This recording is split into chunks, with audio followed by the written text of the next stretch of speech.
खबरें जो हमें सीधा जोड़ती हैं आपसे, जिनका आपकी जिंदगी पर होता है सीधा असर। खबर का मतलब है एक भरोसा, और आपका भरोसा है हमारी जिम्मेदारी। ATL टीवी, भरोसा अलवर का। नमस्कार, आप देख रहे हैं ATL न्यूज और आपके साथ मैं हूं रविंद्र तिवारी। पेश है आज की हेडलाइंस।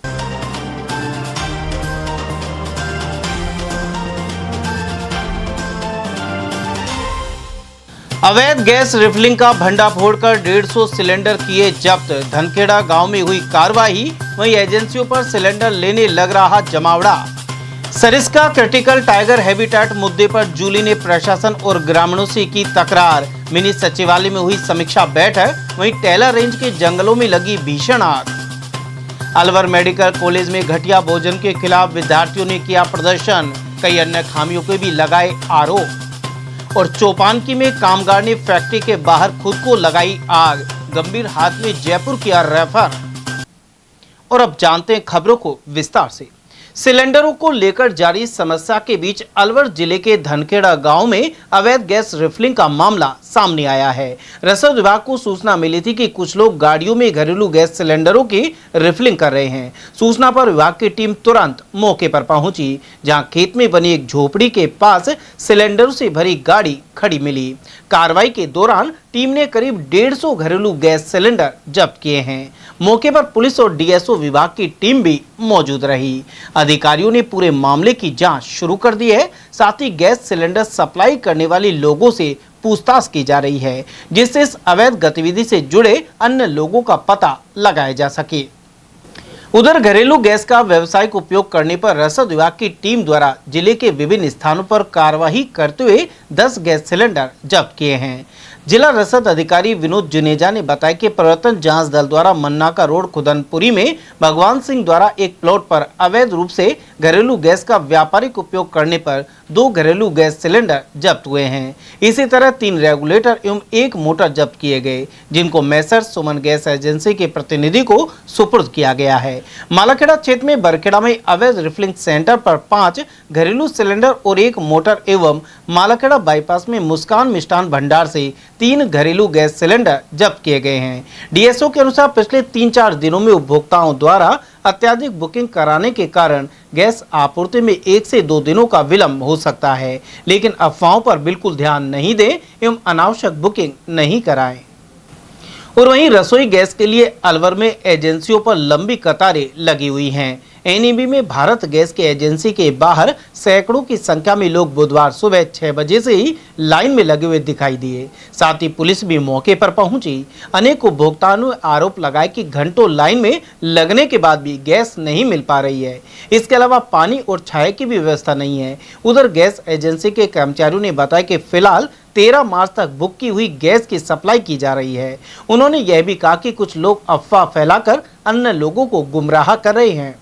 ये जो 13 तारीख की 13 की आज 18 5 दिन बाद दे रहे हो। 5 दिन बाद तो जिसका बुक 10 तारीख को उसका कब मिलेगा? मिल रहा है अभी। चलो पर्ची कटाइए ना। हाँ पर्ची कटा दो, मिल रहा है। तो ये इस तरह लोग कह रहे कि 10 तारीख और 8 तारीख और काफी तो लोगों के बात पे मत जाओ, आप अपने ऊपर डिपेंड करो। आपको षड्यंत्र को मना कर रहे हो तो बताओ। अब वो फैला रहे लोग खड़े हो, आप तो बताओ। ठीक है, मैं बता रहा हूँ। अब वो फैला रहे सर जी ये लोग। ये कब तक 5 दिन की पहले 10 तारीख की दे रहे, 11 की दे रहे, 12 की बुकिंग दे रहे, 13 की बुकिंग दे रहे, 14 बार इनको कल देंगे। 13 की पर्ची तो हमारी होनी चाहिए। 13 की तो होम डिलीवरी के तो आपके घर पहुँच जाएगा। 4 दिन हो गए सर। तो 4 दिन सिलेंडर नहीं मिला? नहीं मिल रहा है सर। तो बुक कब कराया था आपने? 9 तारीख का बुकिंग है। तो 9 तारीख से आज यहाँ पे व्यवस्था भी नहीं है, सुबह खाना भी नहीं बनाए घर पे। बच्चे कितना भीड़ है, ना कोई पुलिस प्रशासन है, ना कोई व्यवस्था है यहाँ पे भारत गैस के द्वारा। सब गड़बड़ है पूरा। तो 5 दिन में देने कह रहे, आज 8 दिन हो गया आपको। ब्लैक मेलिंग चल रहा है सर खुला। गर्मी में ना कोई पानी की व्यवस्था है, ना कोई पुलिस प्रशासन है, ना कोई स्टाफ है इसका। तो कितने दिन से चक्कर लगा रहे हो? 5 दिन हो गए सर। 5 दिन से चक्कर लगा। तो हमारा ये रिक्वेस्ट है, कलेक्टर को इसमें संज्ञान लेना चाहिए और यहाँ पे अपना प्रशासन भेज के और होना चाहिए कुछ। यहाँ पे लाइन में लोग गर्मी में मर रहे हैं। एक लेडीज अभी बेहोश हो गई थी यहाँ पे गर्मी के कारण। भैया बाद में कर लिया जाएगा। 10 तारीख कब तक दे रहे हो? 13 तारीख तक के दे रहे सिलेंडर हम आपको। कब तक? 13 तारीख तक। 13 तारीख तक दे रहे। अरे भैया सरिस्का के सीटीएच यानी क्रिटिकल टाइगर हैबिटाट का मुद्दा एक बार फिर चर्चा में है। बुधवार दोपहर अलवर मिनी सचिवालय के सभागार में आयोजित बैठक में प्रतिपक्ष के नेता टीकाराम जूली ने Alwar collector doctor Artika Shukla, CCF Sangram Singh और डीएफओ अभिमन्यु सहारण को घेर लिया। उन्होंने कई बार पूछा कि वे टेहला की खाने चलवाने के लिए सीटीएच बदल रहे हैं या फिर नहीं। उन्होंने यह भी कहा कि अधिकारी केंद्रीय वन मंत्री भूपेंद्र यादव और प्रदेश सरकार में वन मंत्री संजय शर्मा के दबाव में है। जूली के अनुसार मिली भगत से यह गड़बड़ी की जा रही है। ये वो आपके अफसर हटाने केवल माइंस के कारण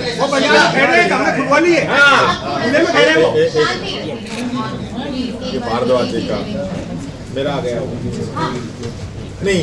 आप ये क्लियर करने की स्थिति में नहीं हो क्या कि ये सीटीएच चेंज होने से माइन खुलेंगी या बंद? अब ये सब जो ऑब्जेक्शंस होंगे इनको कंपाइल करके स्टेट में जाएंगे। मेरा तो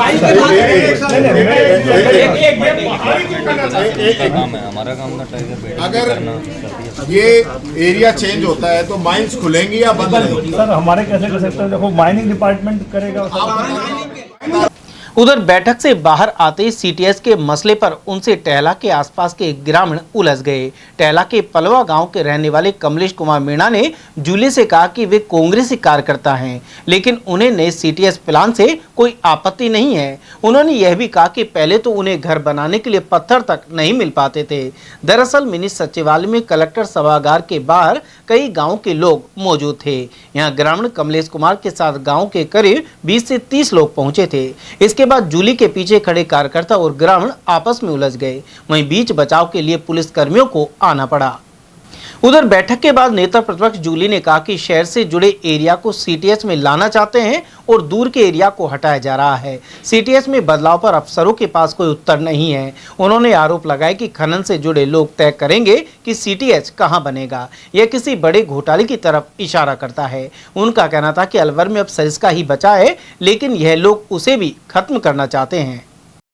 इसको तो खत्म कर रहे हैं और ये जो अलवर शहर से जुड़ा हुआ ये जो एरिया है इसको सीटीएच के अंदर करना चाह रहे हैं। अब आप देख सकते हैं इसमें दिन और रात का अंतर है। पूरी मिली भगत है, सब लोग मिल चुके हैं। इसमें बड़ा जो है घोटाला है, बड़ा घपला है, जिसकी वजह से ये सीटीएच को चेंज करना चाहते हैं। जब मैंने अंदर एक क्वेश्चन पूछा कि आप ये बता दीजिए कि भाई सीटीएच को चेंज करने का कारण क्या है, आप इसको यहाँ से चेंज करके दूसरी जगह क्यों करना चाहते हैं, तो इनके पास कोई जवाब नहीं है।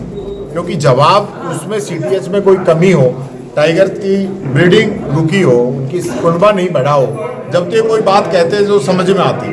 देश के अंदर आज तक कहीं भी जो सीटीएच हुए हैं कोई चेंज नहीं हुआ। हमारा जो सीटीएच बना, जब मनमोहन सिंह जी ने टाइगर प्रोजेक्ट शुरू किया, पूरे देश के जो टाइगर से जुड़े हुए कमेटियों के लोग थे, जो वन्यजीव प्रेमी जो लोग थे, जो साइंटिफिक जिनका कैलकुलेशन था, उन लोगों ने तय करके सीटीएच बनाया था।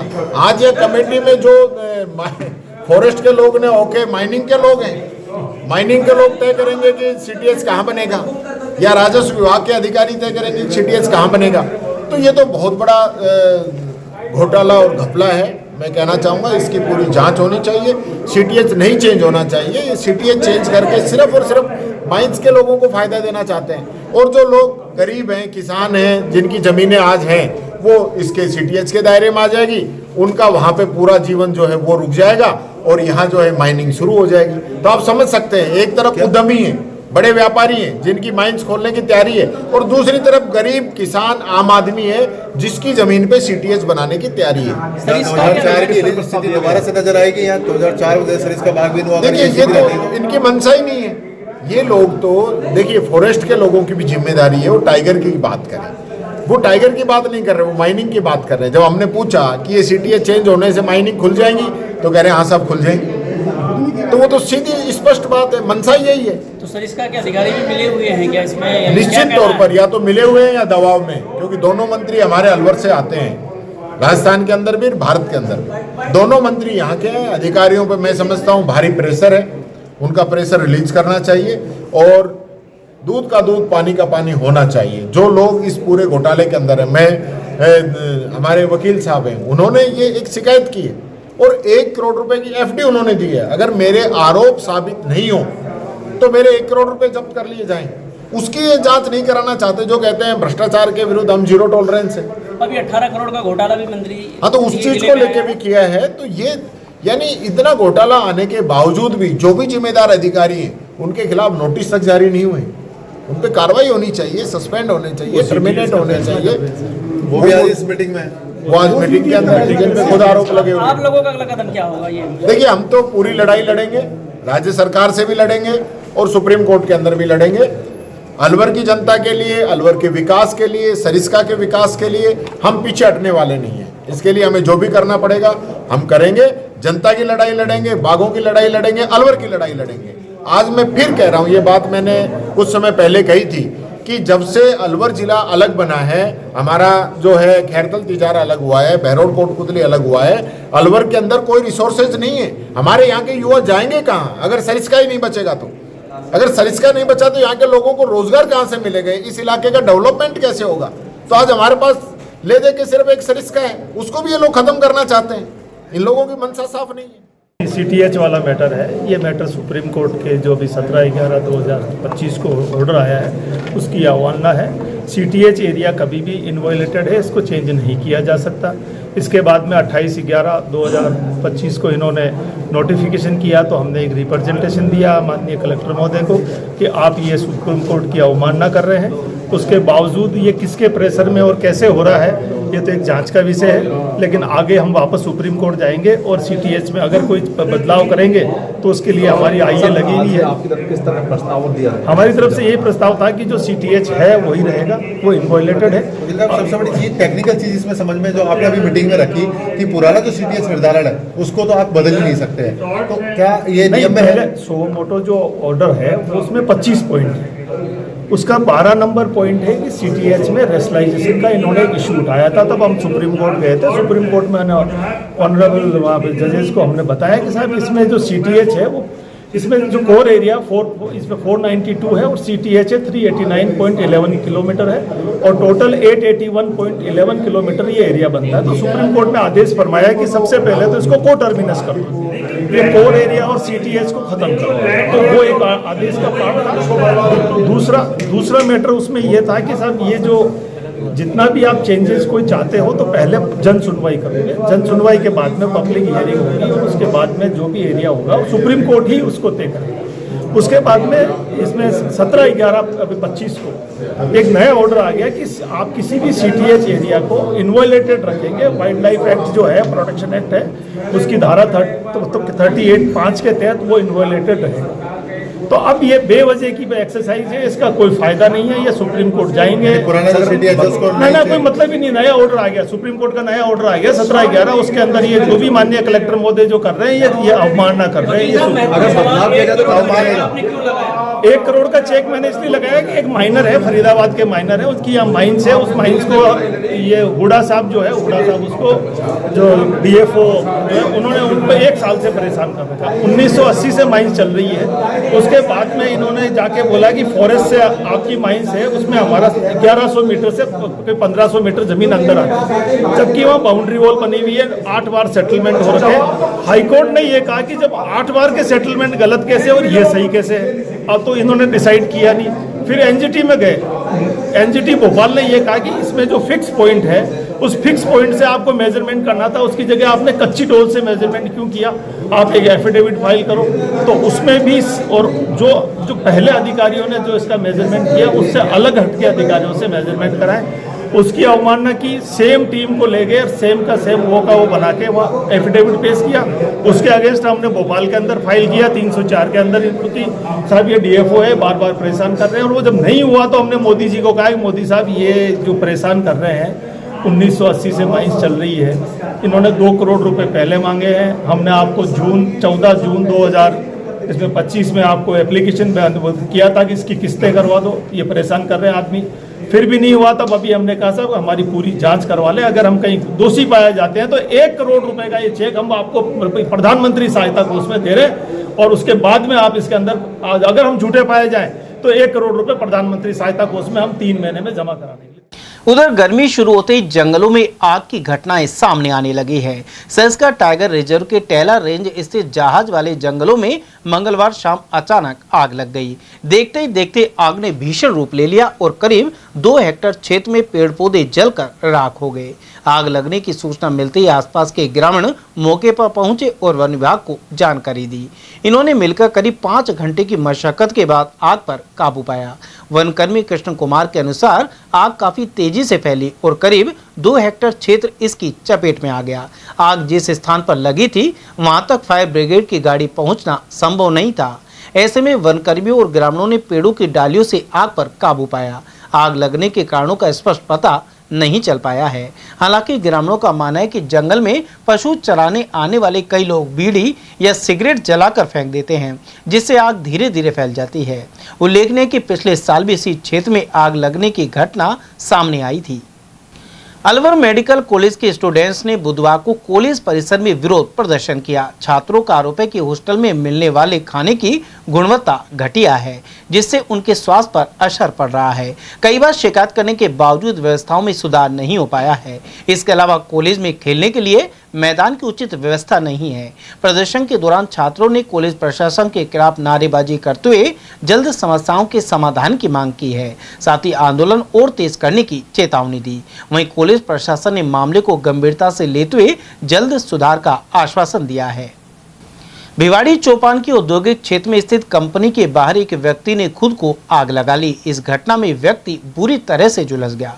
भिवाड़ी से पहुंचे 108 एम्बुलेंस ने घायल व्यक्ति को टपुकड़ा अस्पताल पहुंचाया, जहां से उसे पहले अलवर और उसके बाद जयपुर रेफर कर दिया गया। जानकारी के अनुसार घायल व्यक्ति ज्ञान मिश्रा उत्तर प्रदेश का निवासी है। कंपनी के बाहर खुद को आग लगाने की वजह का पता नहीं चल पाया है। घटना के बाद पीड़ित का कोई परिजन भी अस्पताल नहीं पहुंचा। पुलिस घटना की जाँच कर रही है। इनका नाम ज्ञानू मिश्रा है। कहाँ के रहने वाले हैं? यूपी के। यहाँ कहाँ काम करते हैं? ये यहाँ कंपनी में जॉब करते हैं। कौन सी जगह? वहाँ दर्शन में करते हैं। अच्छा, फिर क्या हुआ? वो अब ये मैं नहीं बता सकती क्योंकि मैं इनके साथ नहीं थी। नहीं लगाई है क्या है? हाँ है? हाँ। तो कुछ मिला था इनके पास में? मैं उस जगह पे थी नहीं, हॉस्पिटल से कॉल गया है। मैं टपुकड़ा हॉस्पिटल में आई हूँ बाद में। अलवर में सूर्य मोड़ स्थित एटीएम से रकम निकालते हुए वैशाली नगर थाना पुलिस ने 2 साइबर ठगों को गिरफ्तार किया है। तुलेड़ा के मौसिम और मन्नाका के मुखराम पर हरियाणा की गैंग के लिए काम करने का आरोप है। पुलिस ने इनके कब्जे से 20,000 रुपए, 3 ATM card, 2 mobile, 2 SIM card और 1 आधार कार्ड बरामद किया है। पुलिस को सूचना मिली थी कि 2 युवक संदिग्ध तरीके से एटीएम से पैसे निकाल रहे हैं। पूछताछ में खुलासा हुआ कि दोनों आरोपी हरियाणा की साइबर फ्रॉड गैंग के लिए कमीशन पर काम करते थे। गैंग द्वारा उपलब्ध कराए गए एटीएम कार्ड के जरिए वे संदिग्ध बैंक खातों से पैसे निकालते और कमीशन काट कर बाकी रकम गैंग को लौटा देते थे। पुलिस ने दोनों को कोर्ट में पेश किया, जहां से उन्हें 3 दिन के पुलिस रिमांड पर भेजा गया है। अलवर शहर के मोटर पार्ट्स व्यापारी के यहां हाल ही 9 तोला सोने की चोरी के बाद घरेलू काम करने वाली महिला कर्मी पर आरोप लगे थे। इस महिला ने बुधवार सुबह करीब 9:30 बजे तेजाब पी लिया। उसे गंभीर हालत में अलवर के जिला अस्पताल में भर्ती कराया गया है।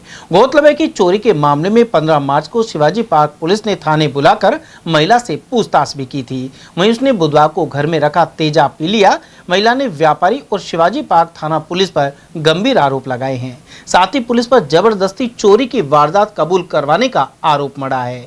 इस महिला के 2 छोटे बच्चे हैं और पति की मौत हो चुकी है। शिवाजी पार्क निवासी व्यापारी ने पुलिस थाने में मुकदमा दर्ज कराया था कि उनके यहां पिछले 8 सालों से यह महिला साफ सफाई का काम कर रही थी। मौका पाकर उसने लॉकर में से जेवर पार कर लिए। पुलिस इस मामले में जांच एवं पूछताछ कर रही थी। इसी बीच आरोपी महिला ने तेजाब पी लिया, जिसका इलाज जारी है।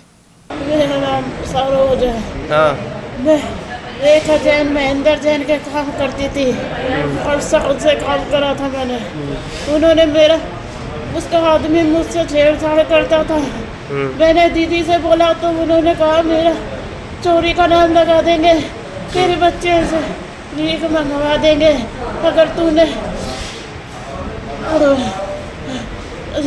हावल नहीं भरी तो तूने चोरी की। मैंने चोरी नहीं करी। मैंने हाथ बिनती जोड़ा बिन के। फिर पुलिस लेडीज पुलिस ने मेरे को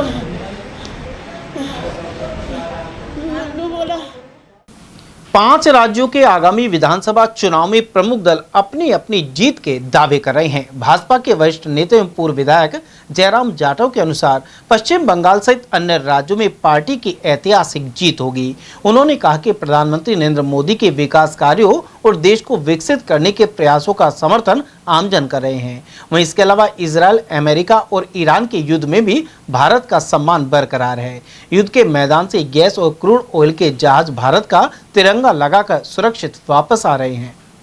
भारतीय निर्वाचन आयोग ने घोषणा की है कि 5 विधानसभा राज्यों की चुनाव की तारीख की घोषणा हुई है। 4 मई को परिणाम आना है और 2 चरणों में चुनाव है। आप पार्टी के वरिष्ठ नेता हैं, पूर्व विधायक हैं, प्रदेश कार्यकारिणी के सदस्य भी नियुक्त किया गया है, क्या प्रतिक्रिया है? सबसे पहले तो वैधानिक तरीके से चुनाव आयोग जो है घोषणा करता है। चुनाव आयोग ने 5 प्रदेशों की जो घोषणा की है, मेरा मानना ये है कि भारतीय जनता पार्टी 500 विधानसभाओं में चुनाव जीतेगी। आसाम में तीसरी बार जीतेगी। बंगाल में एक बार जनता का मन है, जहां देश के प्रधानमंत्री जी की मीटिंग में 3 लाख लोग पहुंच जाए। इतनी जनसंख्या इकट्ठी हो जाती, लोग इकट्ठे होते हैं, उसका कारण है जनता को अपने आप को सुरक्षा चाहिए, देश सुरक्षित चाहिए, और मोदी है तो मुमकिन है। और ये कांग्रेस तो ना तो बंगाल में है, तमिलनाडु में भी नहीं है, केरल में भी नहीं है, पांडिचेरी में नहीं है, कांग्रेस तो कोई है ही नहीं। वहाँ तो क्षेत्रीय दल लड़ेगा चुनाव तमिलनाडु में। कांग्रेस में बंगाल में जो तृणमूल कांग्रेस लड़ेगी, कांग्रेस वहाँ भी नहीं है। कांग्रेस तो कोई है ही नहीं। आसाम में जरूर पाँव पिट्टी करेंगे, लेकिन आसाम में जो है फिर तीसरी बार भारतीय जनता पार्टी की सरकार बनेगी। मैं इस घमंड से नहीं कह रहा हूँ, जनता की आवाज़ कह रही है। जनता को मूलभूत सुविधाओं के साथ साथ सुरक्षा भी चाहिए। ये एक देखिए, ये दृढ़ निश्चय की बात है। देश के प्रधानमंत्री का एक जज्बा है कि वर्ल्ड में, जो एशिया में, जो वर्ल्ड का जो बहुत बड़ा भूभाग है, इसमें युद्ध चल रहा है। चाइना का युद्ध, इजराइल का युद्ध आपस में चल रहा है। अमेरिका इसमें हस्तक्षेप कर रहा है। ईरान और बाकी मुस्लिम देशों ने जो आपका क्रूड ऑयल, कच्चा ऑयल है, पेट्रोल है, गैस है, इन सबको बाहर के जो यूरोप के जितने देश हैं उनको तेल देना बंद कर दिया। और अब ताजुब करोगे प्रधानमंत्री जी की ये कितनी अच्छी कूटनीति है। और वहाँ से हमारे जो जहाज हैं, क्रूड ऑयल के जहाज हैं, गैस के जहाज हैं। उधर प्रदेश कांग्रेस कमेटी के महासचिव अशोक कुमार सैनी ने 5 राज्यों के विधानसभा चुनाव में कांग्रेस की ऐतिहासिक जीत का दावा किया है। उन्होंने कहा कि भाजपा सिर्फ धार्मिक आधार पर राजनीति कर रही है और विकास कार्य ठप है। भाजपा वोट के समय वादा करती है और चुनाव के बाद गायब हो जाती है। सैनी के अनुसार पूरे देश में गैस का संकट है, लेकिन भाजपा जनता का सहयोग नहीं कर पा रही। ऐसे में महिलाएं भी भाजपा को सबक सिखाएंगी। सर, 5 राज्यों में विधानसभा चुनाव होने जा रहे हैं। तारीखों का ऐलान हो गया है। 4 मई को परिणाम आने हैं। किस तरह का माहौल है? आप प्रदेश कांग्रेस कमेटी के महासचिव हैं, क्या प्रतिक्रिया? मैं आपके चैनल के माध्यम से बताना चाहूँगा कि अभी जो 5 स्टेटों में विधानसभा चुनाव होने जा रहे हैं, इनमें बीजेपी को खुद को डर है, कांग्रेस का बहुत अच्छा माहौल है। पूरा देश आज कांग्रेस की तरफ ही देख रहा है। बीजेपी ने जिस तरह से वादा करते हैं, भूल जाते हैं। ये उनमें से हैं, कह करके मुकरना। कोई काम आज तक चाहे स्टेटों में हो चाहे केंद्र हो, बीजेपी सरकार जहाँ भी है कोई काम नहीं कर रही, सिवाय झूठे जुमले वाले। आज पब्लिक हर समझ चुकी है। ना तो ये महंगाई पे देते हैं, ना शिक्षा पर देते हैं, कहीं किसी स्तर पर कोई इन्होंने काम नहीं किया। इसलिए पूरे स्टेटों में, चाहे केरला हो, तमिलनाडु हो, पश्चिम बंगाल हो, आसाम हो, कहीं भी 5 स्टेटों में कांग्रेस का पक्ष में माहौल है। पब्लिक कांग्रेस की तरफ देख रही है, हमारे नेताओं की तरफ देख रही है। हम बहुत अच्छे मतों से 5 स्टेटों में सरकार बनाने जा रहे हैं। सर, भारतीय जनता पार्टी जब चुनाव है 5 राज्यों में, तो जो केंद्र सरकार ने काम किए उसके आधार पर, विकास के आधार पर चुनाव नहीं लड़ रही है। सिर्फ फिर वही राजनीति हिंदू मुस्लिम की आ रही है। चाहे बंगाल की बात करें, चाहे आसाम की बात करें, तो हिंदू मुस्लिम के आधार पर ही राजनीति हो रही है। विकास गौन हो गया है, भाजपा की रणनीति है, किस तरह सामना किया जाएगा? बिल्कुल आपने सही कहा। विकास मोदी सरकार ने कभी कोई विकास नहीं किया। 2014 से लेके अब 26 चल रहा है, आज तक इन्होंने कोई विकास का काम नहीं किया सिवाय जुमलेबाजी के। तो ये तो हिंदू मुसलमान लड़ाएंगे, हिंदू धर्म के नाम पर करेंगे, कभी राम के नाम पर वोट मांगेंगे, चोरी से मांगेंगे, वोटों में हेराफेरी करेंगे, मतदाताओं में करेंगे, नकली फर्जी वोट डलवाएंगे, ईवीएम में हेराफेरी करेंगे। मतलब इनको किसी भी स्तर पर चुनाव जीतना है बेईमान से। विकास कराना मोदी सरकार के वो नहीं है, सरकार में नहीं आता कि देश में विकास कराया जाए। आज कहाँ किसी स्तर पर चुनाव लड़ने की स्थिति कर रहे हैं, ना तो इनकी विदेश नीति पे हो रहा है, ना कहीं अपने पड़ोसी देशों से कोई अच्छा संबंध है, ना गृह मंत्रालय ने जो वादे किए थे केंद्र सरकार ने, ना गृह मंत्रालय उन पर सरकार उतर है। देश में इतना भयंकर महंगाई हो रही है, आज गैस सिलेंडर के लिए त्राही कर रहा है पूरा देश, वो कर रहा है। तो ये कहाँ किसी स्तर पर विकास कार्यों को लेकर चलेंगे, जबकि जो गृह के अंदर हमारे देश के अंदर की जो समस्या है वो इनसे नहीं सुलझ रही। विदेशियों की नीतियों की तो बात ही अलग है। तो ये ना देश के अंदर इन्होंने अच्छा किया है, ना देश के बाहर इन्होंने अच्छा किया है। पूरा देश इनकी फर्जी पड़े जान चुका है, इनके झूठे वादों को देख चुका है। आज 5 स्टेटों की जनता, पूरा देश कांग्रेस की तरफ देख रहा है। इसलिए मैं आपके चैनल के माध्यम से बताना चाहूँगा कि आज पूरा देश कांग्रेस को चाहता है, हमारे नेताओं की तरफ देख रहा है। हम 5 स्टेटों में पूरे बहुमत के साथ सरकार बनाने जा रहे हैं। सर, कांग्रेस महंगाई और बेरोजगारी को मुद्दा बनाएगी चुनाव में? बिल्कुल, महंगाई का है। हम आज अब हम सड़कों पर हैं, हमारे रोज हमारे धरना प्रदर्शन चल रहा है पूरे देश में। किस तरह से देश में अभी से किल्लत आ रही है एक मामूली सिलेंडर के लिए। तो ये पूरी सरकार हमारी केंद्र सरकार है, वो उसकी लापरवाही का नतीजा है। क्या देश में जो संकट आ रहा है, महंगाई को लेकर के जो चल रही है, ना किसानों की तरफ देख रहे हैं, किसानों के ऊपर कोई नीति नहीं बनाई। फसल मार्केट में आना चालू हो गई है, आज तक कोई ऐसी कोई नीति नहीं बनाई किसानों के पक्ष में। किसानों के लिए बुरा सोचने को तैयार है, अच्छा सोचने के लिए इनके पास टाइम है।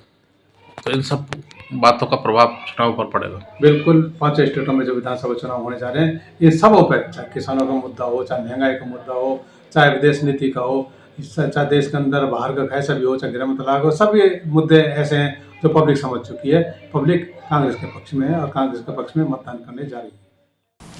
अलवर एसीबी टीम द्वारा गोंदगढ़ तहसीलदार और उसके दलाल को 1.5 लाख रुपए रिश्वत लेते हुए गिरफ्तार करने के बाद बुधवार को अदालत में पेश किया गया। विशिष्ट न्यायाधीश भ्रष्टाचार निवारण अधिनियम अनु चौधरी ने तहसीलदार बसंत कुमार परसोया और दलाल रवि को आगामी 30 मार्च तक न्यायिक हिरासत में भेजने के आदेश दिए हैं।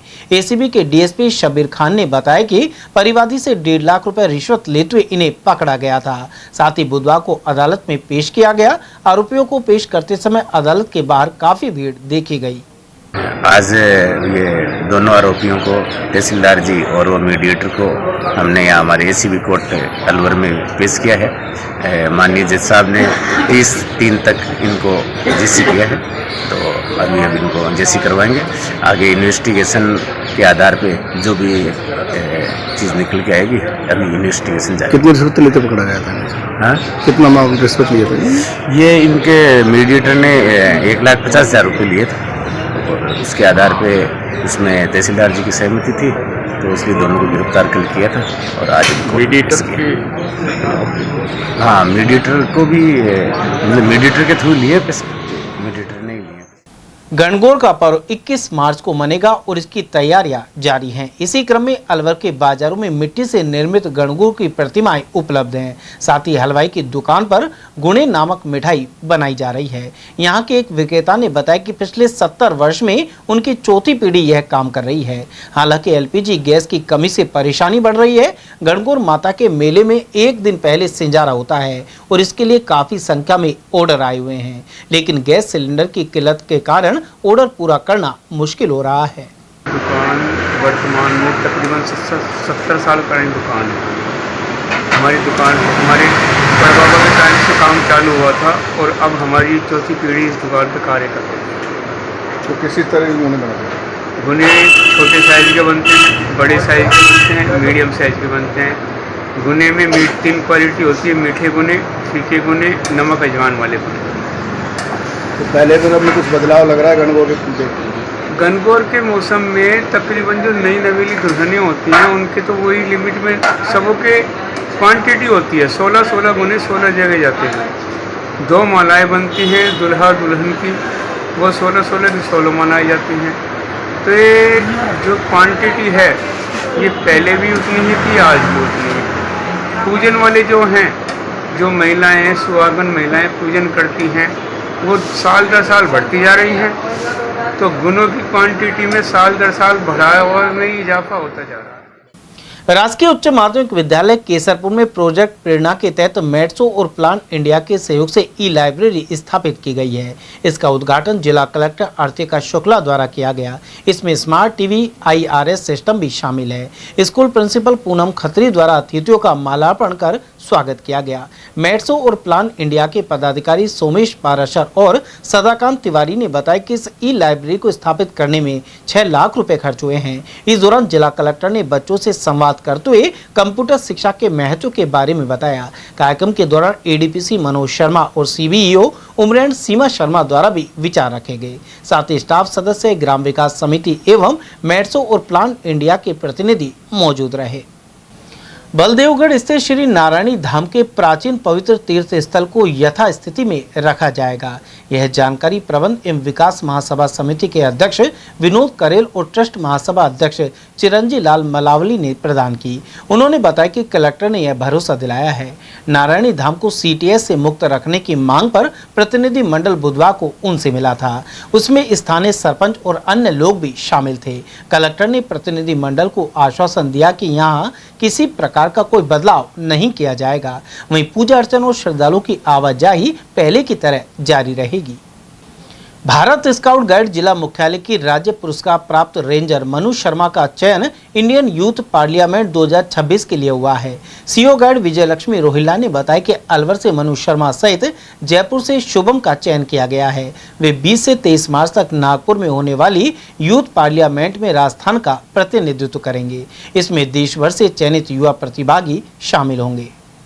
राजस्थान राज्य भारत स्काउट गाइड जिला मुख्यालय से हमारे यहाँ एक रेंजर है जो राज्य पुरस्कार, जिसने अभी राज्यपाल अवार्ड प्राप्त किया था, उसका भी नेशनल स्तर पे सिलेक्शन हुआ है। जो कि यूथ है उनके बारे में जो चर्चा होती है, यूथ पार्लियामेंट एक विषय चल रहा है अभी, जो कि बहुत अच्छा अहम मुद्दा है। उसमें 1 नेशन 1 इलेक्शन से संबंधित या फिर जो अभी जो नए मुद्दे चल रहे हैं राष्ट्र में, उनसे संबंधित वाद विवाद और उन पर जो लक्ष्य निर्धारित हुए हैं। तो मनु शर्मा और हमारे यहाँ से एक बच्चा है शुभम जो कि जयपुर से है। इन दोनों का पूरे ऑल ओवर राजस्थान से सिलेक्शन हुआ है और ये बच्चे नागपुर में जाएंगे, जो 20 से 23 तक इनका एक कार्यक्रम रहेगा यूथ पार्लियामेंट का, उसमें सहभागिता करेंगे। उसमें राजस्थान की संस्कृति के साथ सभी लोगों के साथ उनमें विचार विमर्श रहेगा और यहाँ की संस्कृति का बहुत ज्यादा वहाँ पर दिखाएंगे कि भारत की, राजस्थान की संस्कृति कैसी है। और जो यूथ में जो ज्वलंत मुद्दे चल रहे हैं उन चीजों पर विचार करके एक अच्छा यूथ तैयार करने की कोशिश में रहेंगे। मनु शर्मा राज्य पुरस्कार रेंजर 2025।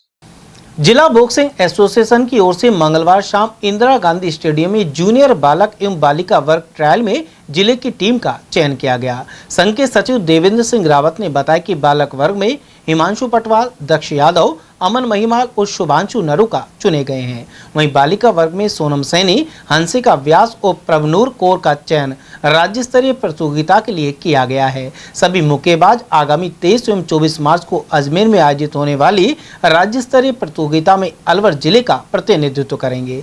चयन समिति में भूपेंद्र सिंह राठौड़, विकास शर्मा, महावीर प्रसाद राजौरिया एवं विनीत जुनेजा शामिल रहे। महावीर इंटरनेशनल अलवर केंद्र द्वारा संचालित आचार्य हस्तित चिकित्सालय में शुक्रवार को नेत्र ऑपरेशन शिविर लगेगा। यह कैंप सुबह 8:30 बजे से 10:30 बजे तक लगाया जा रहा है। केंद्र सचिव सूर्यकांत भारद्वाज ने बताया कि शिविर अलवर जेसी समिति के सहयोग से लगेगा और लेंस प्रत्यारोपण के ऑपरेशन डॉक्टर राकेश गुप्ता द्वारा निःशुल्क किए जाएंगे। वहीं 20 मार्च को ही चेटीचंड महोत्सव के उपलक्ष्य और ईश्वरी देवी एवं गोविंद राम मोहन की स्मृति में चिकित्सा परामर्श शिविर सुबह 9 बजे से लगाया जाएगा।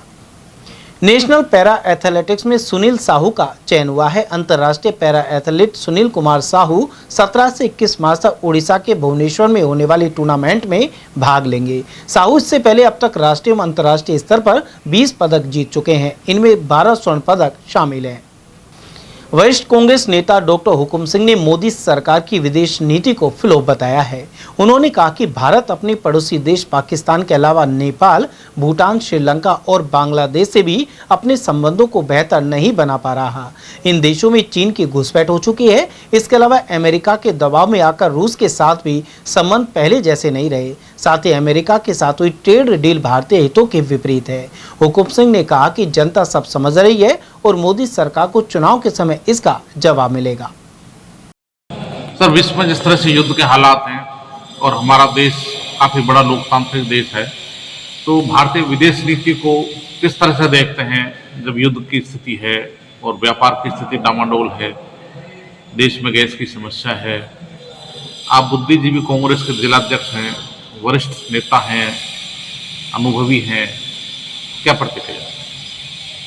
देखिए, भारत की जो विदेश नीति है वो गुटनिरपेक्ष नीति है, तटस्थता की नीति है।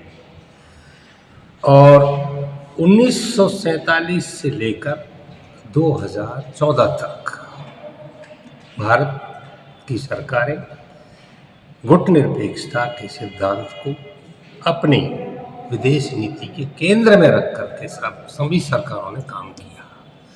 2014 से जब से माननीय प्रधानमंत्री मोदी जी हमारे देश के प्रधानमंत्री बने, इनकी सत्ता आई भारतीय जनता पार्टी की, तब से लेकर और आज तक अगर मैं पिछले समय की बात करूं तो वो जो एक तटस्थता की भारत की विदेश नीति थी और जिसके दम पर हम सारे विश्व में अपना एक विशेष स्थान रखते थे और किसी गुट में शामिल ना होकर भी भारत हमेशा विजेता की स्थिति में और एकदम साफ सुथरी छवि के रूप में हमारी विदेश नीति भारत की शान रहती थी। अब देखिए आप, पाकिस्तान को माना जाता है कि वो हमारा दुश्मन है, ये लगातार उससे टकराव होता रहता है, लेकिन आज की परिस्थिति आप देखिए, श्रीलंका से हमारे मतभेद, भूटान से हमारे मतभेद, बांग्लादेश से हमारे मतभेद, यानी कोई भी जो हमारे पड़ोसी देश हैं, आज वो देश जो भारत के एक इशारे पर तैयार रहते थे, आज वो भारत की बात मानने को तैयार नहीं है। अपितु चाइना जैसे अमेरिका जैसे देशों ने इन छोटे देशों में अपने अड्डे स्थापित कर लिए हैं। ये इस बात का सबूत है कि भारतीय विदेश नीति जो हमारी मूल विचारधारा थी उससे हट करके काम कर रही है और इससे देश की साखगिरी है। देश का जो दोस्ताना संबंध था जिन देशों से, ईरान को ही लीजिए आप, ईरान ने किसी जमाने में 15 लाख रुपया उनका हम पर उधार था, तो उन्होंने, खामनेई साहब ने ये कहा कि भाई ठीक है, हम ये भारत इसका उपयोग करे, उनके देश में काम आ रहा है, जब उनके पास हो जाएगा तो वो चुका देंगे, यानी हमारा दोस्त। और आप ताज्जुब करोगे कि जब ये युद्ध 17 दिन पहले शुरू हुआ, उससे एक रात पहले माननीय प्रधानमंत्री भारत सरकार नेतन्याहू जी से मिलने इजराइल गए थे और इनको रात को विदा किया और सुबह अटैक किया गया ईरान पर। तो कहने का मतलब यह है कि क्या इजराइल ने बराबर के अपने समकक्ष को भी ये नहीं बताया कि मैं सुबह अटैक करूंगा? तो इससे क्या मतलब ईरान क्या सोचेगा और संसार क्या सोच रहा है? क्या इसका मतलब यह है कि माननीय प्रधानमंत्री जी इस आक्रमण की जो राजनीति थी या रणनीति थी उसमें शामिल थे? अगर थे तो इन्होंने देश को गुमराह क्यों किया, क्यों नहीं बताया गया? और थे तो गलत था, और गलत था तो फिर इजराइल के पाले में आज तक देश क्यों खड़ा है? बालाकिला करणी माता व्यवस्था समिति की मेला कमेटी का संयोजक बनने पर राजेश जोशी का स्वागत किया गया। मुरारी पाराशर, गोवर्धन लाल खेमानी, नरेश चौधरी, सुरेश धरवाड़, सुनील जायसवाल, विष्णु, सुरेश अवस्थी, भरत शर्मा और देवराज शर्मा आदि इस दौरान मौजूद रहे। मन्नी का बड़े स्थित पाराशर बुक डिपो पर यह कार्यक्रम संपन्न हुआ। इसमें मौजूद अन्य लोगों में जय सिंह राठौड़, मुकेश विजय, महेश खंडेलवाल, मनोज विजय, अखिलेश गर्ग और बिहारी पाराशर आदि शामिल थे, जबकि अध्यक्षता अध्यक्ष रामबाबू शर्मा द्वारा की गई। गौरतलब है कि चैत्र नवरात्रों में करणी माता का विशाल मेला आयोजित होने जा रहा है। अलवर जिले के डॉक्टर जुबेर खान को एक्सीलेंस अचीवमेंट अवार्ड 2026 मिलेगा। Youth and sports development association of India द्वारा अलवर जिले के गांव खरसनकी निवासी डॉक्टर जुबेर खान को 29 मार्च को अमृतसर में अवार्ड दिया जाएगा। खेलकूद के क्षेत्र में उच्च उपलब्धियां हासिल करने पर उन्हें यह सम्मान मिल रहा है। गौरतलब है कि भारत सरकार के युवा कार्यक्रम एवं खेल मंत्रालय की समिति के सदस्य रह चुके डॉक्टर जुबेर खान कई देशों में भारत का प्रतिनिधित्व कर चुके हैं। वे वर्तमान में उदयपुर में कॉलेज प्रिंसिपल पद पर सेवा दे रहे हैं। समाचार में वक्त हो चला एक छोटे से अल्प विराम का। आप बने रहिए एटीएल टीवी के साथ। Om Aditya public senior secondary school Alwar में बेस्ट फैकल्टी के साथ सर्वश्रेष्ठ बोर्ड परीक्षा परिणाम। स्कूल फीस में ही फाउंडेशन, कक्षा 9th 10th प्री फाउंडेशन, कक्षा 11th 12th विज्ञान वर्ग, वाणिज्य वर्ग, कला वर्ग, हिंदी एवं अंग्रेजी माध्यम। विद्यालय में मेधावी विद्यार्थी प्राची राठौड़, अंकित कुमार, गार्गी सैनी, कमल प्रजापत, बलराज वर्मा, गौरी और वैशाली ने बोर्ड परीक्षा में 97% अंक लाकर संस्था का सम्मान बढ़ाया और संस्था के द्वारा प्रत्येक विद्यार्थी को 21,000 रुपए का चेक प्रदान किया। हमारी संस्थाएं कक्षा नर्सरी से 8वीं तक के विद्यार्थियों को बुक्स, नोटबुक्स, बैग्स, डायरीज, आई कार्ड निःशुल्क दे रही हैं। कक्षा 9वीं से 12वीं तक के विद्यार्थियों को bag, dress, jacket, I card निःशुल्क दे रही हैं। हमारी संस्थाएं Om Aditya public senior secondary school, Lajpat Nagar, Ambedkar circle के पास Alwar. Delhi academy senior secondary school, 84 Subhash Nagar, NAB Agrasen circle के पास अलवर। आदित्य एकेडमी तिजारा फाटक पुल के पास Alwar. Contact number 9829107651 and 9116913576। Aditya की परंपरा, सेवा, संस्कार और समर्पण। फर्नीचर का 32 साल पुराना जाना माना नाम राहुल डेकोर। यहाँ आपकी लाडली बिटिया के लिए अथवा अपने घर के लिए सभी प्रकार का सागवान का फर्नीचर उपलब्ध है।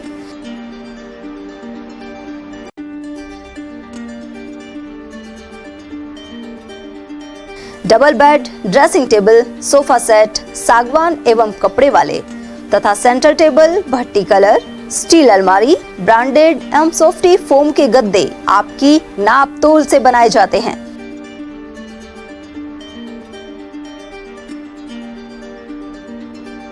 सभी सामान एक ही छत के नीचे उपलब्ध। हमारा पता है अलवर बोर्ड, जसवंत तिराहे से पहले, Kati Ghati, Alwar. Contact number 9414019769 and 9414019768। Break के बाद फिर से आपका स्वागत है।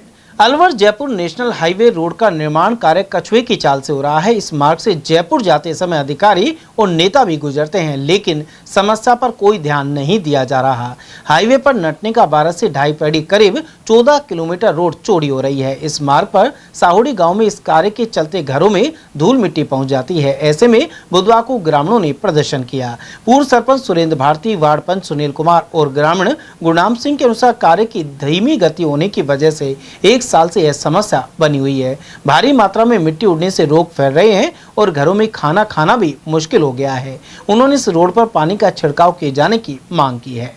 ये नटनी का 12 से और 2.5 पेड़ी तक 248A नेशनल हाईवे रोड पर रोड चौड़ाईकरण का कार्य चल रही है, लेकिन काम की गति इतनी स्थिति खराब है कि मैं समझता हूँ अगर ऐसी कार्य चलता रहा तो 2 साल ही पूरा नहीं होगा।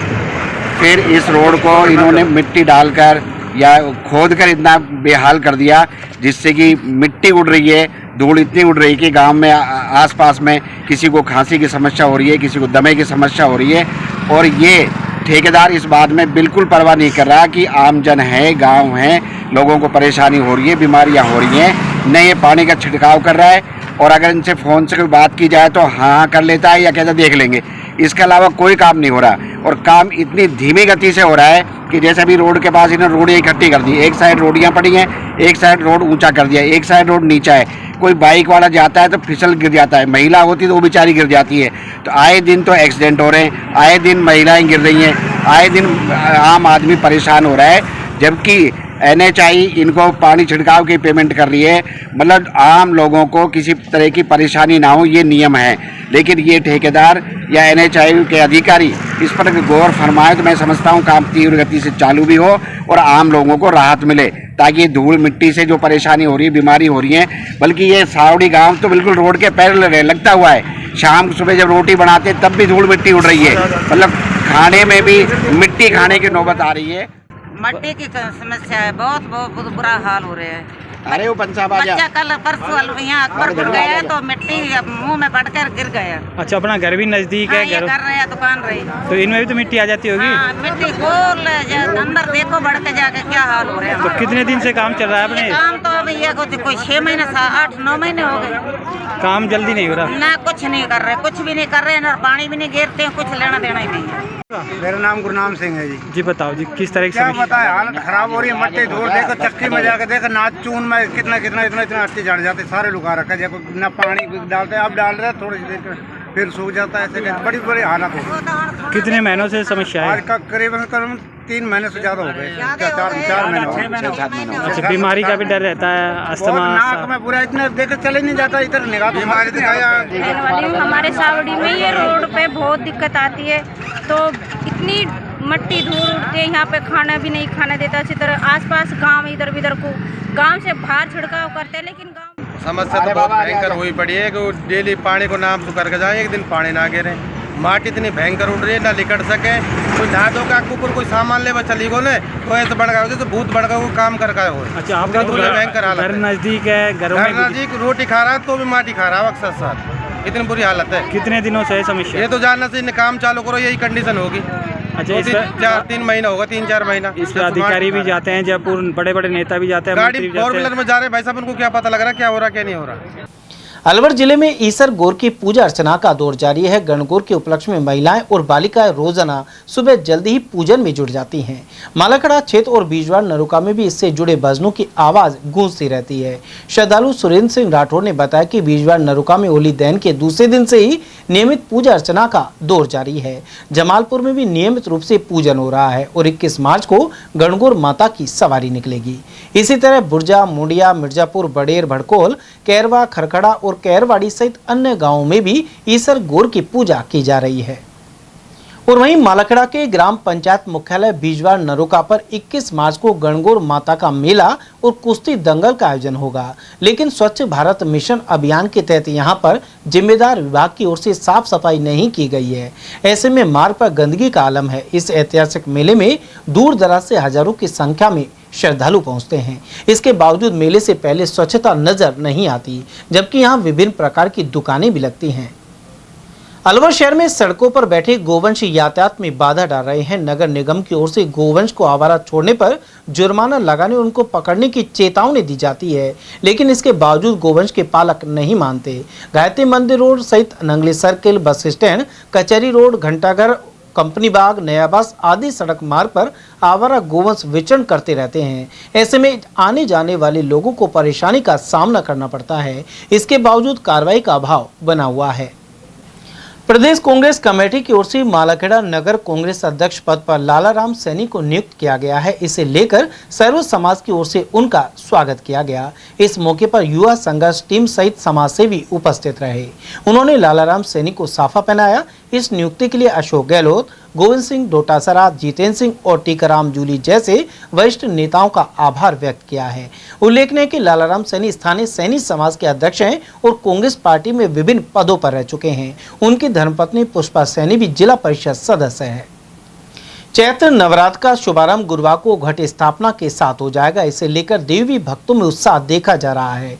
वहीं अकबरपुर क्षेत्र में बाजारों में रौनक छाई हुई है। नवरात्रि के इन पावन दिनों में श्रद्धालु अपने घरों में माता की चौकी सजाकर भक्ति भाव से पूजा करते हैं। साथ ही उपवास रखकर परिवार एवं क्षेत्र की सुख समृद्धि की कामना करते हैं। नवरात्रि शुरू होने से एक दिन पहले बुधवार को अकबरपुर के बाजारों में चहल पहल रही और पूजा सामग्री की दुकानों पर भारी भीड़ उमड़ी। श्रद्धालुओं ने कलश, नारियल, चुनरी और अन्य पूजा सामग्री की जमकर खरीदारी की। श्रद्धालु नरेश गुप्ता के अनुसार चैत नवरात्र उनके लिए आस्था और विश्वास का सबसे बड़ा पर्व है। कल की जो प्रारंभ है 19 मार्च का चैत के नवरात्र हैं। सभी महिलाएं, जितने बुजुर्ग हैं, बच्चे लोग अकबरपुर क्षेत्र में तो अपने राजस्थान के हिंदू समाज में बहुत अच्छा ये नवरात्र का जो माता रानी का जो बड़ा सुंदर हर भक्त और हर महिलाएं ये चैत के नवरात्र करती हैं और काफ़ी बाज़ारों में भी भीड़ भाड़ है। पूजा का बहुत बड़ा अच्छा दर्जा है कि सभी हिंदुओं में कि चैत के नवरात्र सभी लोग कर रहे हैं और सभी दुकानों पे कस्टमर की बहुत ज़्यादा भीड़ है। केंद्र सरकार की ओर से साहोडी में ग्रामीण विकास मंत्रालय योजना के तहत महिलाओं को ट्रेनिंग दी जा रही है। उन्हें सशक्त और आत्मनिर्भर बनाने के लिए रोजगार परक प्रशिक्षण दिया जा रहा है। इसी क्रम में सवेरा महिला मंच और जगोरी सभा की 35 महिलाओं को पंजाब नेशनल बैंक की ओर से 6 दिनों का प्रशिक्षण दिया जा रहा है। साथ ही कच्चा माल सरकार द्वारा उपलब्ध कराया जाएगा। इसके बाद ये महिलाएं केमिकल फ्री साबुन, फिनाइल, शैम्पू, हैंड वॉश आदि बनाकर घरेलू उद्योग चला सकती हैं। इस दौरान रेणुका जैन और दया सैनी सहित स्थानीय समूह की महिलाएं मौजूद रहीं। उधर पीएनबी जगदीश प्रसाद मीणा ने इस बारे में जानकारी प्रदान की। सर, इन महिलाओं को एक जनरल ईडीपी के नाम से कोर्स चलता है, उसमें हम कुछ भी जो सिखा सकते हैं, लेकिन यहाँ सर्फ साबुन, फिनाइल, हार्पिक और सर्फ बनाने की ट्रेनिंग दे रहे हैं। आज ये प्रोग्राम का तीसरा दिन चल रहा है और इसमें नहाने की साबुन, जिसमें एलोवेरा, नीम की साबुन, रोज़ की और सरफ, फिनाइल, ये सब सिखा रहे हैं सर। मेरा नाम रेणु जैन है। मैं पंजाब नेशनल बैंक के ट्रेनिंग सेंटर आरसीटी की तरफ से ये महिलाओं को सावड़ी गांव में आज ट्रेनिंग कराने के लिए यहाँ पर तीसरा दिन है। इसमें हम लोग सरफ साबुन, फिनाइल और Harpic, hand wash, dish wash ये सब बनाना सिखा रहे हैं। ये training centre ministry of rural development की तरफ से, पंजाब नेशनल बैंक की तरफ से ये अलवर ज़िले में रन कर रहा है। इसमें सावड़ी गांव की 35 महिलाएं ट्रेनिंग कर रही हैं। ट्रेनिंग करने के बाद में ये महिलाएं अपनी आजीविका के लिए ये काम करेंगी। यह ट्रेनिंग इब्तदा और आजीविका की तरफ से, दोनों की तरफ से मिलाकर यहाँ पर गाँव में ट्रेनिंग कराई जा रही है। सीमा है, मेरे गाँव का नाम सावड़ी है और पंजाब नेशनल बैंक की तरफ से आरटीसी की ट्रेनिंग हमारी रेणु मैडम ने दिलाई है और उसमें हमारा सवेरा महिला मंच की महिलाएं और राजविका की महिलाएं, उसमें खुशबू दीदी हमें ट्रेनिंग दिवाने आई है। इसमें हमने फिनाइल या सरफ और ये हार्पिक साबुन बनाने की ट्रेनिंग दी है। ट्रेनिंग करवाई गई है 6 दिन की, जहाँ यहाँ रेणु मैडम है, हमारी दया मैडम है, पूजा मैडम है। ये तीनों में सरफ साबुन के बारे में कुछ जानकारी दे रही है, जैसे कि फिनाइल बनाना, साबुन बनाना, कई प्रकार की। और 35 महिलाएं हैं यहाँ पर और काफ़ी भी हैं। इन मैडम की तरफ से जो हम ये काम सीखेंगे, हम कोशिश करेंगे कि आगे भी हम हमारे रोजगार के प्रति जागरूक होकर कुछ बनाएं और अपनी आजीविका चलाएं। अकबरपुर थाना अंतर्गत चोरी की घटना को अंजाम देने वाले 2 आरोपी गिरफ्तार का करीब 7 लाख रुपए का सामान बरामद किया गया है। एसपी सुधीर चौधरी सहित अन्य वरिष्ठ अधिकारियों के सुपरविजन में यह कार्रवाई हुई। इसके लिए एसएचओ सीमा सेंसनवार के नेतृत्व में टीम गठित की गई थी। आरोपी कैलाशचंद महाजन अलवर की इंदिरा कॉलोनी और मनीष शर्मा मूर्ति कॉलोनी अकबरपुर का निवासी है। अकबरपुर क्षेत्र में मौसम में अचानक बदलाव देखने को मिला। बुधवार को दोपहर बाद आसमान में बादल छा गए और बूंदाबांदी भी हुई। बरसात की स्थिति में गेहूं और लाल प्याज के बीज को फायदा होगा, लेकिन ओलावृष्टि से इन दोनों उपज को नुकसान हो सकता है। साथ ही बारिश के साथ तेज हवाओं की स्थिति में गेहूं की फसल के पसर जाने का डर रहता है। फिलहाल क्षेत्र के किसान मौसम पर निगाह लगाए हुए हैं। राजगढ़ की जय भोरंगी गौशाला में खुरपका मुंहपका रोग के 7वें चरण का टीकाकरण अभियान नोडल अधिकारी डॉक्टर मोहनलाल मीणा की मौजूदगी में आरंभ हुआ। प्रथम दिन गौशाला में 100 गोवंश और ब्लॉक में कुल 1650 पशुओं का टीकाकरण किया गया। डॉक्टर मीणा ने बताया कि भारत सरकार की केंद्रीय प्रवर्तित योजना के तहत पशुपालन विभाग के निर्देशानुसार टीकाकरण हो रहा है। यह अभियान 15 मई तक जारी रहेगा। इसके लिए राजगढ़ ब्लॉक की सभी ग्राम पंचायतों में 10 टीमों का गठन किया गया है। टीकाकरण के बाद पशु का ऑनलाइन इंद्राज भारत पशुधन ऐप पर किया जाएगा। मीणा ने बताया कि खुरपका मुंहपका रोग एक विषाणु जनित संक्रामक बीमारी है। इससे बचाव के लिए विभाग की ओर से वर्ष में 2 बार टीकाकरण करवाया जाता है। आज से राजस्थान सरकार पशुपालन विभाग की ओर से FMD CP का प्रोग्राम स्टार्ट हुआ जो 16 मार्च से 15 मई तक चलेगा। इसमें FMD का वैक्सीनेशन किया जाएगा सभी गौवंश और भैंसवंश में। और आज हमारे यहाँ ब्लॉक राजगढ़ जिला अलवर में जय भौरंगी गोधन सेवा समिति से ये कार्य स्टार्ट किया गया है वैक्सीनेशन का। इसमें सभी गायों के FMD का टीका लगाया जाएगा। इससे ये फ़ायदा है कि जो आर्थिक नुकसान होता है वो नुकसान पशुपालकों को नहीं होगा और समय पर टीकाकरण हो जाएगा तो ये बीमारी नहीं आएगी। और सारे हमारे पूरे अलवर ज़िले में स्टार्ट हो गया है और पूरे राजस्थान में हो रहा है। सभी पशुपालक भाइयों से यही निवेदन है कि सभी अपने अपने पशुओं में टीकाकरण करवाएं और अपने पशु को सुरक्षित रखें। बड़ौदा में कस्बे के पुराने सामुदायिक स्वास्थ्य केंद्र भवन के नए निर्माण को लेकर विवाद गहराता जा रहा है। ग्रामीणों और जनप्रतिनिधियों ने आरोप लगाया कि निर्माण कार्य में मूल स्थान और परंपरागत व्यवस्था की अनदेखी की जा रही है। इससे आमजन को भविष्य में परेशानी का सामना करना पड़ सकता है। वरिष्ठ नागरिक भगवान साय उपाध्याय ने बताया कि अस्पताल वर्षों पुराना है और इसकी लोकेशन शुरू से ही शिवालय और मुख्य सड़क की ओर से जुड़ी रही है। उनका कहना है कि वर्तमान में भवन का निर्माण उत्तर दिशा की ओर किया जा रहा है, जो कि गलत है। इस अस्पताल का मुख्य प्रवेश द्वार भी गलत स्थान पर बन रहा है। पूर्व सरपंच जगदीश प्रसाद खंडेलवाल ने भी इस पर आपत्ति जताई है। वहीं प्रधान प्रतिनिधि गोपाल चौधरी ने भी इस बारे में विचार रखे। हॉस्पिटल बहुत पुराना है, जिसकी लोकेशन हमेशा से शुरुआत शिवालय की तरफ से इस आम सड़क से जुड़ी हुई रही है और अब इसका निर्माण जो हो रहा है वो उत्तर साइड में गलत तरीके से हो रहा है और उधर ही दरवाजे वगैरह जो रख रहे हैं ये बहुत गलत है। पुराना सबसे पुराना हॉस्पिटल होते हुए इस गांव में बिना बात की राजनीति चल रही है। अतः ये जैसी लोकेशन का पहले था ऐसी लोकेशन से इसका निर्माण होना चाहिए, तभी भला है। नहीं तो ये गांव बहुत बड़ा संघर्ष करेगा इस बात के लिए कि इसकी लोकेशन उत्तर की तरफ क्यों हो रही है। वहाँ क्या है? वहाँ कोई जगह नहीं है। दोनों खेतों की केवल एक मैंड है और उस मैंड पे बिना बात जो दरवाजे बनाए जा रहे हैं वो बहुत सरासर अन्याय है गांव के साथ। गांव इसको सहन नहीं करेगा, विरोध करेगा। मेरी उम्र बहुत बड़ी हो गई है, 80 साल से देख रहा हूँ। हमारे बुजुर्गों ने सबसे पहले ये संस्था का निर्माण करवाया है और आज इसकी ये हालत हो रही है। कुछ लोग इसमें सक्रिय हैं जो ऐसा चाहते हैं कि उधर भी रहे। लेकिन ये बात जरूर है कि गेट इधर का सामने होना चाहिए। जो आज से नहीं, ज्यादा दिन से हॉस्पिटल शुरू हुआ है वो सामने गेट रहा है। सबसे बड़ी बात तो ये है। अब ये क्यों रुकवाया है इसका तो MLA साहब को मालूम है, जिन्होंने रुकवाया है। उन्होंने कैसे कैसे देखा है, हमने तो देखा नहीं। हमने तो ये देखा है कि इसका गेट सामने होना चाहिए। ये है सबसे बड़ी बात। इसका जो मेन कारण है, जो CSC का जो नवनिर्मित जो भवन निर्माण का कार्य शुरू हो रहा है उसका ग्रामवासियों द्वारा घोर विरोध किया जा रहा है कि इसका जो OPD का जो पोर्च है वो बैक साइड में हॉस्पिटल का जो है किया जा रहा है, सामने फ्रंट में होना चाहिए। इसमें चारों तरफ जगह है, उसके बावजूद भी कहीं न कहीं ग्रामवासियों को इस चीज का दुख है कि ये सामने फ्रंट पे रोड पे होना चाहिए था। खाद्य सुरक्षा और स्वच्छता को बढ़ावा देने के उद्देश्य से खैरतल में खाद्य व्यापारी और फूड हैंडलर्स को प्रशिक्षण दिया गया।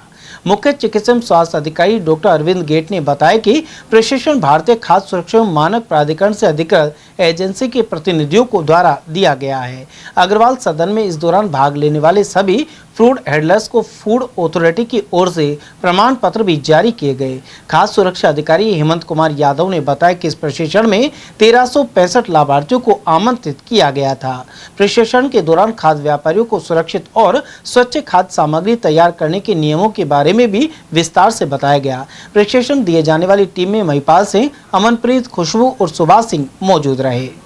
आज दिनांक 17 मार्च 2026 वार सोमवार को राजस्थान सरकार द्वारा समस्त राजस्थान के जिलों में मुख्यालय स्तर पर एक बड़ी मुहिम चलाते हुए सभी व्यापारियों को, फूड हैंडलर्स को, मिड डे मील कर्मचारियों को, आंगनबाड़ी कार्यकर्ताओं को फास्टैग ट्रेनिंग कराने हेतु एक विशेष प्रयोग कार्यशाला रखी गई, जिसके तहत जिला खैरतल तिजारा में हमने अग्रवाल सदन के अंदर ये कार्यशाला रखी, जिसमें करीब 1365 प्रतिभागियों ने हिस्सा लिया।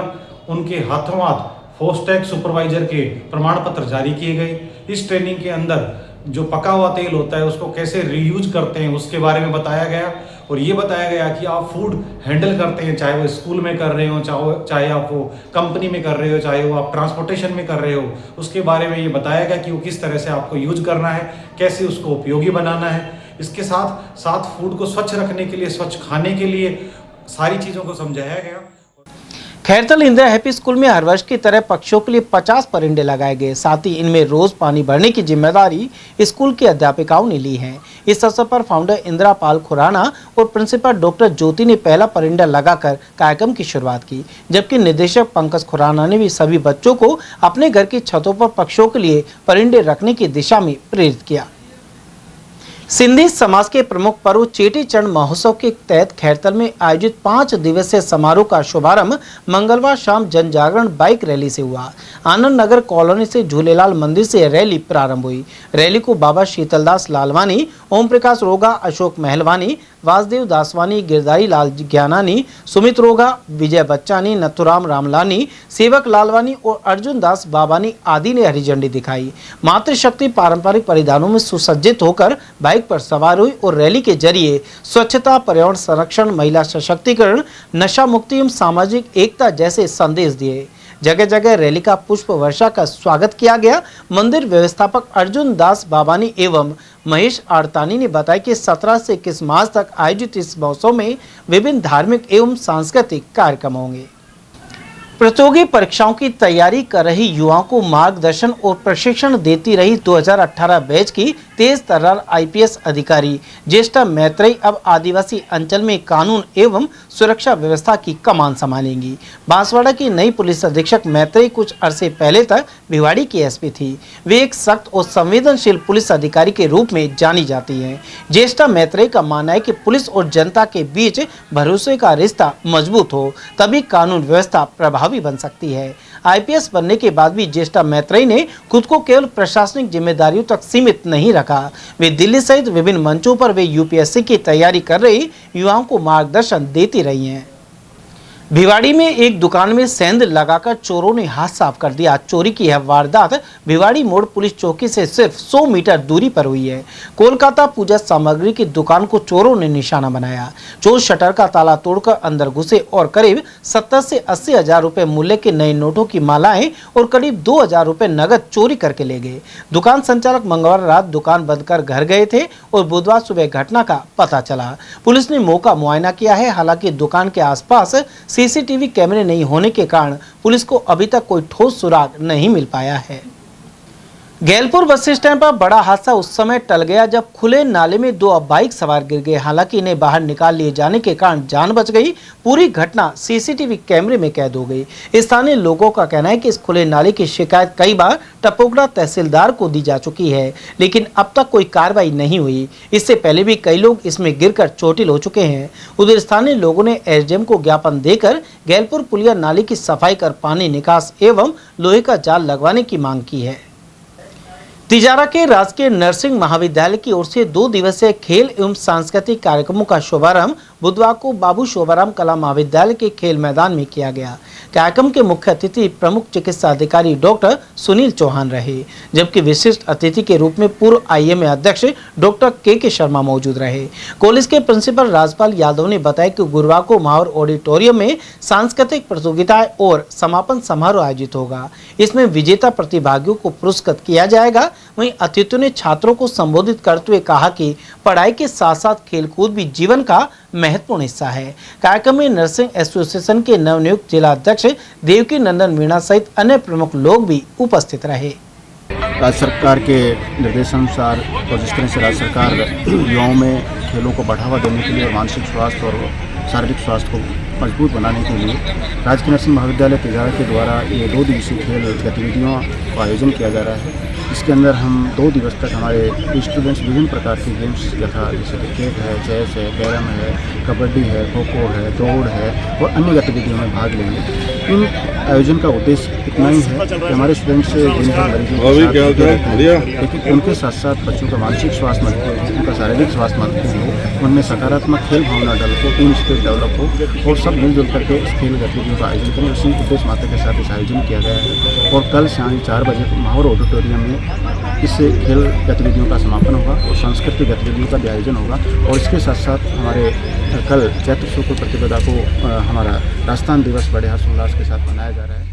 भाई सबसे पहले तो मैं जीकॉन तिजारा को बहुत बहुत शुभकामनाएं देना चाहता हूं। उन्होंने इस तरह का पहला इवेंट आयोजित किया है। जैसा कि देश के अंदर आजकल चल रहा है, जो फिट है वही हिट है। फिटनेस बहुत ज़रूरी है, पढ़ाई अपनी जगह है, फिटनेस और एक्स्ट्रा करिकुलर एक्टिविटी अपनी जगह है। तो मैं इनके प्रिंसिपल राजपाल सिंह जी को बड़ा साधुवाद देना चाहता हूँ कि इस तरह का आयोजन इन्होंने किया है। ये पूरे देश के अंदर ही हमारे प्रधानमंत्री भी चाहते हैं कि हर बच्चा हर उसको फिट होना चाहिए। फिट होने के लिए आपको चाहे स्पोर्ट्स में एक्टिविटी करो, योगा करो, मेडिटेशन करो, लेकिन शरीर फिट है तो ही अपना देश आगे बढ़ेगा। यदि देश को आगे बढ़ाना है तो इस तरह की फिटनेस के जितने प्रोग्राम, स्पोर्ट्स के प्रोग्राम, सांस्कृतिक प्रोग्राम सारे करते रहने चाहिए। जी सर, जैसा कि आप जानते हैं कि पूरे भारत में चल रहा है खेलो इंडिया और फिट इंडिया आगे रहेगा इंडिया, तो उसी की तर्ज पर आप जैसा जानते हैं कि सभी स्कूल कॉलेज युवाओं के लिए स्पोर्ट्स इवेंट्स होते हैं, स्पोर्ट्स वीक होता है, स्पोर्ट्स डे होता है। तो जीकॉन तिजारा ने पहल की है और इसमें स्पोर्ट्स डे मनाया जाएगा जो 2 दिन तक चलेगा। इसमें खेलकूद व सांस्कृतिक कार्यक्रम होंगे जिससे कि बच्चे स्पोर्ट्स के बारे में जानें और इवेंट्स करें और कम्पिटिटिव भावना रखें। हेल्दी कंपटीशन, ये नहीं कि ईर्ष्या वाली भावना रहे, हेल्दी कंपटीशन होता है, उससे स्टूडेंट्स आगे बढ़ते हैं और उनका मेंटल डेवलपमेंट भी अच्छा होता है। फिजिकल के साथ साथ मेंटल डेवलपमेंट भी होता है और ये हमारे देश के लिए अच्छी बात है कि हमारे देश के बहुत सारे युवा जो हैं विदेशों में नाम कमा रहे हैं और कई स्पोर्ट्स भी जीत रहे हैं, जैसे कि आपने देखा कि अभी भारत T20 में भी। कोटपुतली स्थित तालाब वाली शिव मंदिर में शिव महापुराण कथा जारी है। राष्ट्रीय संत स्वामी कमलदास बापू ने 7वें दिन कार्तिकेय, गणेश और हनुमान जन्म की कथा सुनाई। वहीं आयोजन से जुड़ी ज्ञानवती देवी मिश्रा ने बताया कि इस दौरान आयोजक मुकेश सिंघल, योगिता, मंदिर पुजारी सतीश योगी, सुदेश, सुभाष प्रधान, अनुराधा शर्मा, राजेश सैनी, अभिषेक सैनी और संदीप सोनी आदि श्रद्धालुओं की मौजूदगी रही। वहीं बड़ी संख्या में महिला श्रद्धालु उपस्थित रही। वन एवं पर्यावरण मंत्री संजय शर्मा ने अलवर ट्रांसपोर्ट नगर में श्री राम फाइनेंस कंपनी द्वारा आयोजित हेल्थ कैंप का उद्घाटन किया। उन्होंने कहा कि अच्छा स्वास्थ्य व्यक्ति की पहली प्राथमिकता है। व्यक्ति का स्वास्थ्य अच्छा होगा तभी वह उन्नति कर सकता है। उन्होंने कहा कि राज्य सरकार द्वारा चिकित्सा तंत्र को मजबूती प्रदान करने के लिए निरंतर प्रयास किए जा रहे हैं। वहीं मुख्यमंत्री भजनलाल शर्मा के नेतृत्व में प्रस्तुत किए गए अब तक के 3 बजटों में चिकित्सा क्षेत्र को विशेष वरीयता प्रदान की गई है। इसके तहत अलवर में शिशु वार्ड का उन्नयन, शिवाजी पार्क को PSC से CSA में क्रमोन्नत करने और बुधवार में आयुष्मान आरोग्य केंद्र आदि सौगातें शामिल हैं। चलते चलते एक बार फिर से नजर डाल लेते हैं आज की हेडलाइंस पर।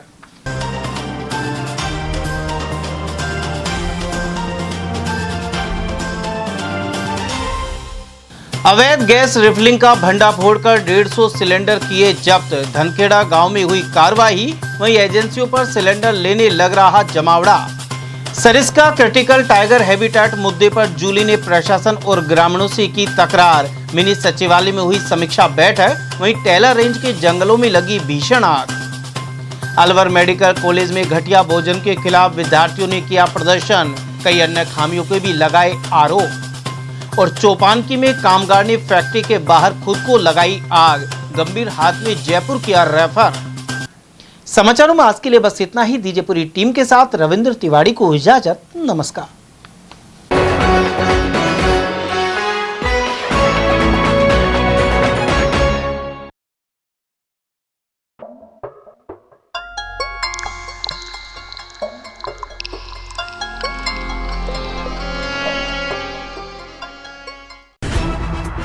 खबरें जो हमें सीधा जोड़ती हैं आपसे, जिनका आपकी जिंदगी पर होता है सीधा असर। खबर का मतलब है एक भरोसा, और आपका भरोसा है हमारी जिम्मेदारी। ETL TV, भरोसा अलवर का।